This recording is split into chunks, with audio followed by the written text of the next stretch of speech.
So when they have not seen their siblings for a month, maybe 2 months, 3 months, and over COVID, it was a year and a half, the joy that is on their face and the smiles and the hugs they give each other is so meaningful and just beautiful to watch. You know, they don't understand why they can't stay with their sibling. That's what kills me the most is it's hard for us to wrap our heads around it. The kids don't understand it.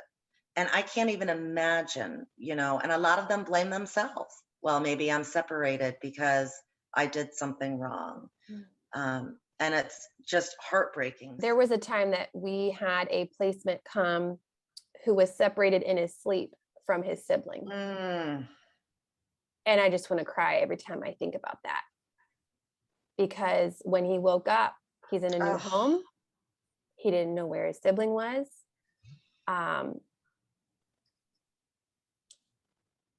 You really can't adequately explain that. All you can do is get them together.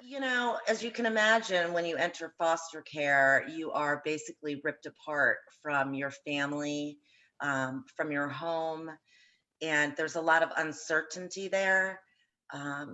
And a lot of times these kids don't even know where their siblings are or where they were placed.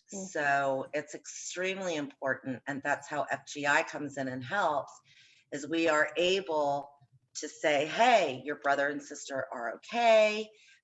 We're going to get you together with them. This is what we're going to do. And it just calms their soul and their heart, knowing that their sibling is okay, because they can't even talk to them at times. So they are really, truly separated. There have been times we have received placements and didn't even know they had siblings. I can think of a time where there was older siblings who had been basically parent figures of the placement that we had, and they were eat up for months not knowing if their sibling was okay. It would be great if everybody in the foster care community could be aware that there are other siblings involved. So if at least they can't live together, the foster parents could do something to get them together a little more often. So we had sibling sets twice where we just had one, and we had another foster family friend who lived across the street who had the sibling, and it kind of worked out that way. We weren't friends before all of this, but we are now like amazing friends, because we felt like we kind of co-parented those kids. Sure. And we would get them together for sleepovers. And if she had to run to go to the doctor or something, she'd drop him off. And if I had, emergency, blah, blah, blah, drop her off. And we kind of found that siblings created more community and gave extra families to these kids, which was kind of a crazy side bonus, even though we would have loved scenario. It's like the perfect scenario. What we do is we get biological siblings that are separated in foster care together once a month for very meaningful bonding time. So the sibling visits typically last for about an hour and a half to 2 hours. If the child is being transported from 4 or 5 hours away, that turns into a 10, 12-hour day for them. So when they have not seen their siblings for a month, maybe 2 months, 3 months, and over COVID, it was a year and a half, the joy that is on their face and the smiles and the hugs they give each other is so meaningful and just beautiful to watch. What kind of activities do they do? So we go to places like Dave & Buster's. We go to Spare Time. We go to water parks during the summer. Those are typically a time when they can really just go and be siblings and have fun together. We don't always do that. A lot of times we'll just take them to a park and have a picnic where they can really sit down and chat and catch up on each other's lives and what's been going on. A lot of them will say, this was the best visit I've ever been on.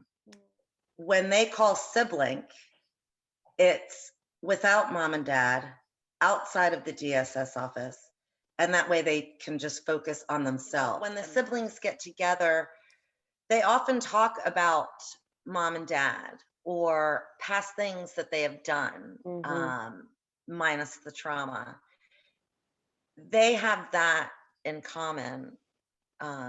So they can, it's almost a release, and it helps with their fear. It helps with their questions in their head, um, because their sibling also knows mom and dad and Mm-hmm. knows, what they've been through, and they encourage each other, um, just to, hang tough, and I'll see you next month. Why are siblings split up in foster care a lot of the times? I believe that there is a lack of foster care homes, or if somebody is willing to be a foster parent, they may not have the room. They may have room for one child. Mm. A lot of my sibling sets have 5 and 6 siblings. That is a lot to take on in one household, especially if the foster parent has kids of their own. Mm-hmm. But the most beautiful thing is just seeing them be themselves. It's almost like just a breather for them. They're Mm-hmm. with their family. They have fun, they laugh, and it's just a beautiful, beautiful sight to see. And bringing them together, my hope is that we would be able to bring them together more often than once a month, Mm-hmm. twice a month, you know? Um, So yeah, what is the vision for Sib-Link in the future? well, my vision for Sib-Link would be that it would be nationwide. That all siblings would have the opportunity to be together with just themselves. And for those of you who are watching, if you want to be a part of contributing hope or support in foster care, or you want to make a referral to Sib-Link, you can visit fgi4kids.org.